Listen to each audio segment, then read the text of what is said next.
Mesdames et messieurs, la presse, merci de votre présence. Et nous voudrions vous faire un peu le film de ce qui s'est passé cet après-midi ici, à la mairie de Guédiawaye, à l'occasion de l'installation du maire, mais aussi au vote pour le nouveau bureau municipal. Il y a un constat qui a été fait.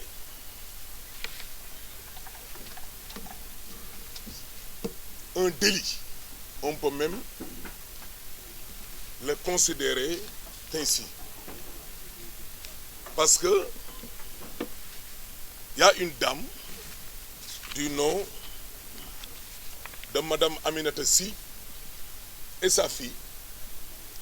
Fatmata Sy, qui ont voté lors du vote du bureau. Elles partagent un conseil municipal,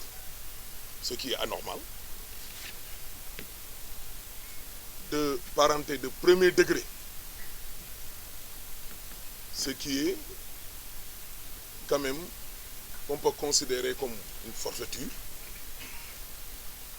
Quand la remarque a été faite auprès de l'autorité publique, il a fait fi et il a laissé le vote continuer. Donc ce vote-là peut être considéré comme nul et non avenu. Heureusement qu'on était au premier adjoint. Que vous étiez là, vous la presse, on était dans des conditions où on ne pouvait plus continuer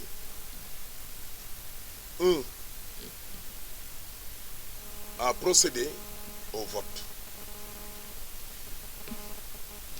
Le deuxième fait, sur une procuration, le nom de Hafissatou,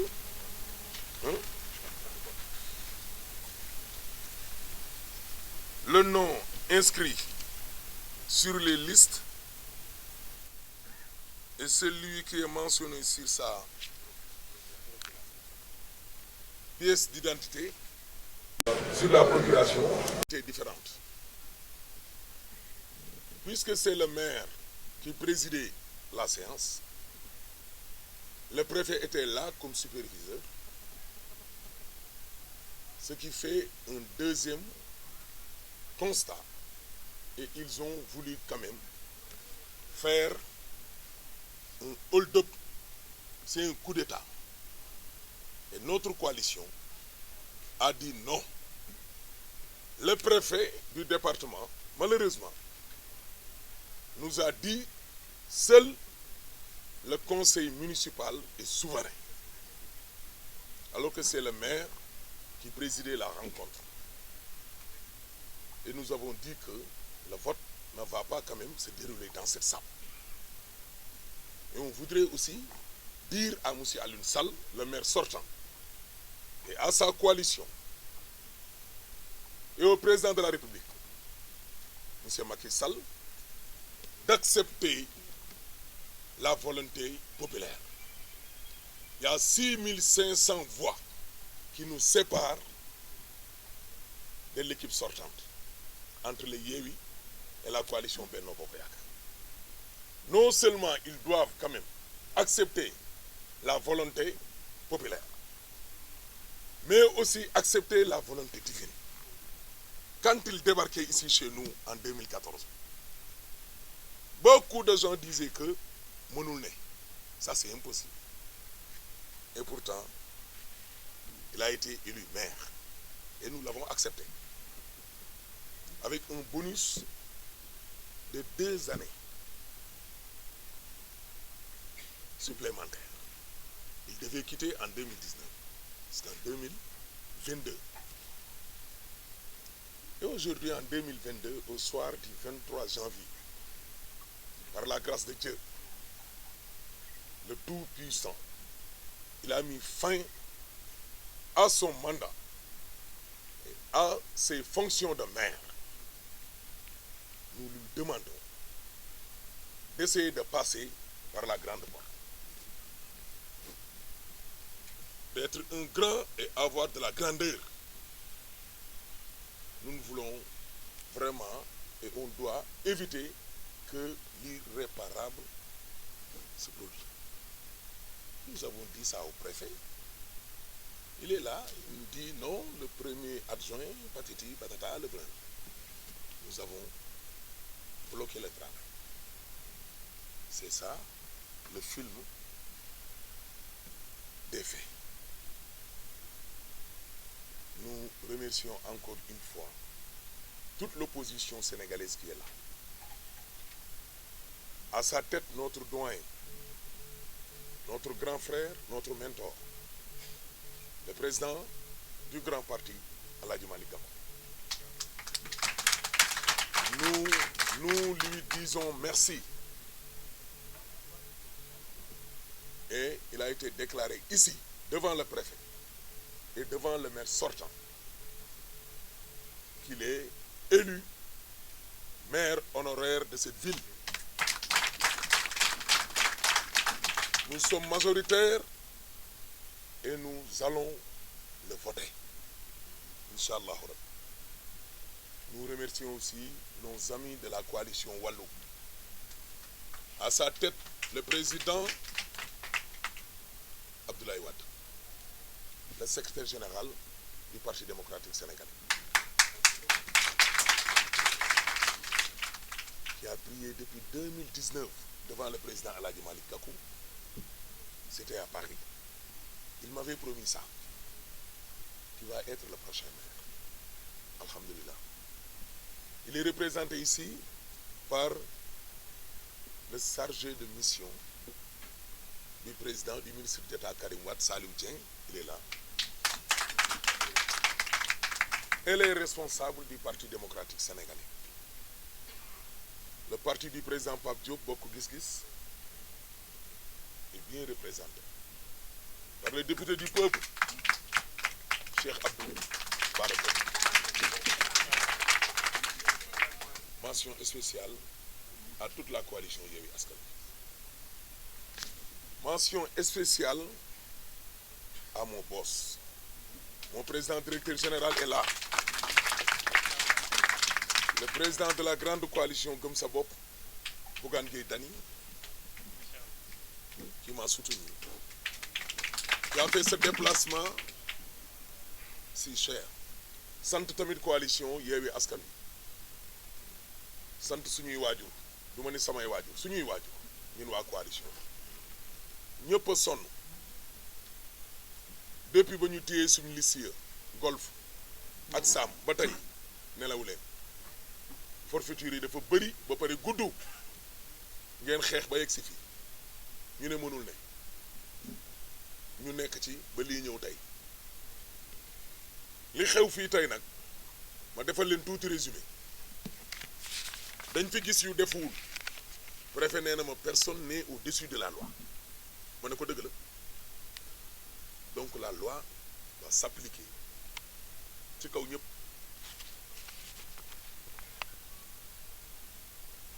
soxna si ñu naan Aminata Sy di yaayu Fatmata Sy ñoom ñaar dañoo voté tey dañu bokk ndey ak baay walla doom ak yaay mënuñoo bokk benn conseil municipal ñu def forcing ñëw toog la loi l'interdit ñu voté ci premier adjoint ba on l'a signalé ñu wax ko préfet tànqamlu ñu voté mu ne nañ compté ma ne ko vote bi baaxul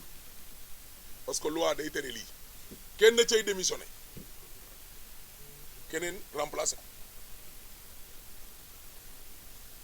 mu bàyyi mu jàll ñu ñëwaat li tubaab di woowee procuration boo feebaree walla nga am ngànt da nga dem wutim këyit dem police ñu légaliser la ko nga ne man kat Mbacke Gueye mii laa bëgg man mu woteel ma bu bis ba jotee ñu am genn soxna bu bokkaat ca ñoom lañ bind ca liste ba ak turam bokkul ñu signaleeti ko préfet moom sax amu fi woon benn doole maire présidé waaye bëgg a jekkal rek ak jox ko tam cëram en tant que autorité publique ma signalé ko te su ma neexoon dama naan doo voté mu tànqam looti waaja voteel ndaw sax mu dul yoonati ñu ñëw di compter ñu ne leen compter bii du fi am ndax vote bi baaxul looloo indi coow li nous avons demandé à la police mu génnee ñëpp muy ñin comme muy ñoom balaa musiba di fi am ndax coow li commencé woon na am sàndante gurtu ndox yeeg lu ne ñu taxaw tànqam rakku Macky Sall bi Aliou Sall toog fee lii indi coow li ma xamal ko nag moom Aliou ne ko nit da ngay nangu ndogal ñaari ndogal a wàcc seen kaw wàccoon na ci kaw waa Géejawaay 2014 te dañ koo nangu wàcc na bi yoon seen kaw di ngeen ko nangu te dinañ ko nangu nag parce que waa Géejawaay dañ leen wax ne leen yéen a fi ne ñii itam dañoo bëgg ñun bëgguñ leen waaye Yewwi Askan Wi lañ bëgg lii am ñaareel ba mooy yàlla mooy dogal fii lañ daje cité Aliou Sow man ak moom nuyoo woon te defante ay salaamaaleykum moom ca kàddoom mu ne 2014 bi ma fii ñëw ñëpp dañ ne woon lii mënta ne waaye yàlla dogal ko moom mooy wax de 2022 ñëpp dañ ne woon gone gii du ma gañe yàlla dogal ko kon yéen ñi ma àndal jàpp leen ne kon yàlla ko dogal kon moom waxu mbedd la doon wax setum ginaar mu ñëw fii tey bëgg a def safaan wa ñu koy wax ne ko bu bëggee mbir yi nag yomb metti na nag metti na moom waaye pour ñu gën ko koo oyofal na dem rek jaar par la grande porte daal di dem gu rafet am grandeur comme ni mu ko defee waaye bu mu ñàkk ba pare bëgg a ñànki ndax mairie bii nag doomu Géejawaay nangu nañu loolu lañ ko doon wax bëgguñ ci nag benn coow ndax li fi xew tey moom gënalul kenn du presse bi du ñu fi nekkoon ñu koy wax nag mook ay nitam salle bii ñoo fi daan toog tey ba ñu woowee journaliste yi ñu ngi wut ay ruq-ruqaan yu ñu dugg loolu rek wane na ni kon ñoom yàlla yemale na ko fa te ñu nit duñ fi toog ba ilaa yawmi diin bisa ngee ñëw yàlla dina wut fu mu ko yemale ndax ay 10 ak 15 mandat moom ñun ñaanuñu ko yàlla loolu moo xew tey fii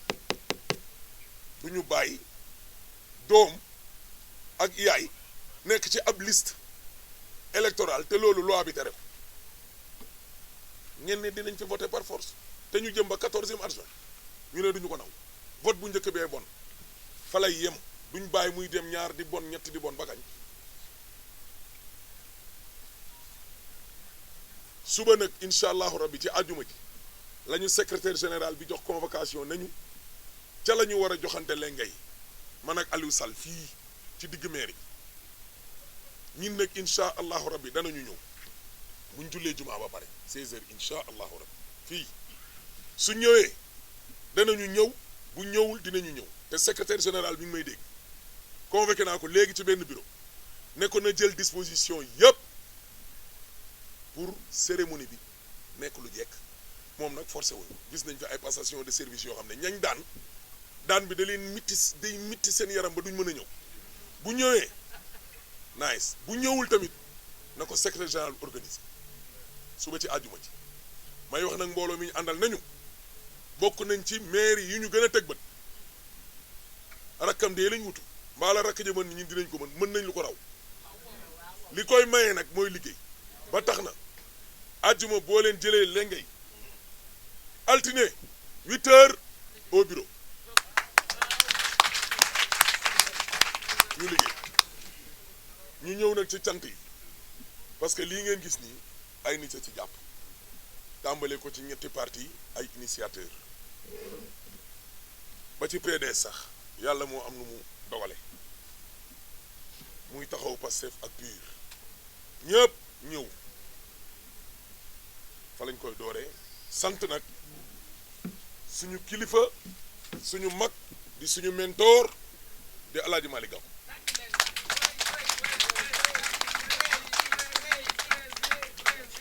jàpp ci biir coalition bi financièrement côté logistique ci saayir ak ci baatin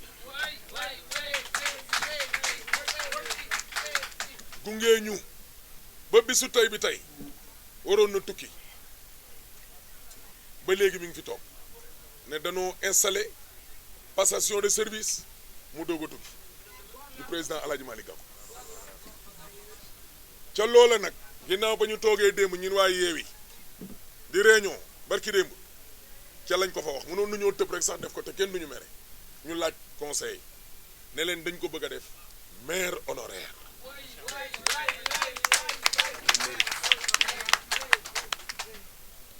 bañ ko waxee tey kanamu préfet mag ñuy jéem a gàggante naan conseil bi nag mooy dogal ñoo fi majoritaire toogal rek jël sa temps danañ ko voté takkal la bande bi nga doon le maire honoraire le maire des maires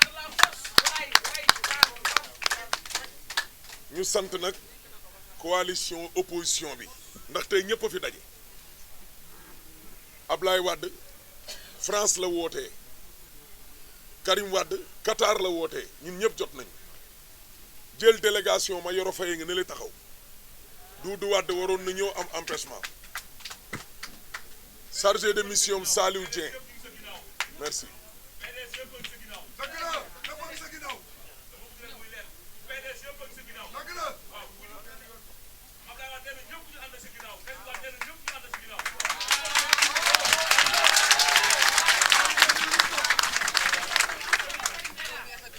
Saliou Dieng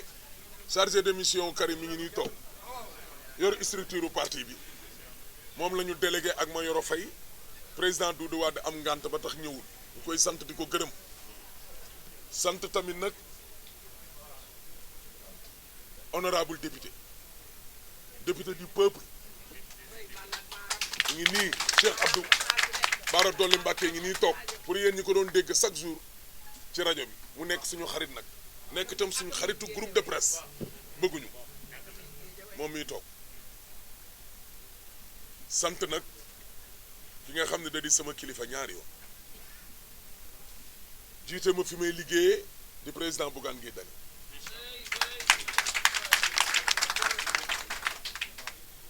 jàppale ma ci lii mënoon a wax ne it waa ji bu ñëwee tey bu ñëw bu suba maa ngi koy tooñ keroog naan ko moytu leen di ma dagg monsieur le président directeur général encore une fois merci maa ngi lay sant di la gërëm te lii bi nga déggee coow li ñu naan ay waa Walloog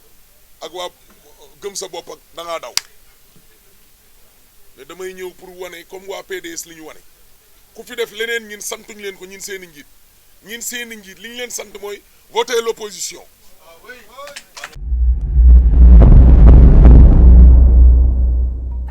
cheetetetet mais yow sawaay yow fu ñu la fekk yaa ngi ci kanamu ordinateur bi wala sa kanamu tablette ba sa téléphone portable lu xew mais damay lire ay information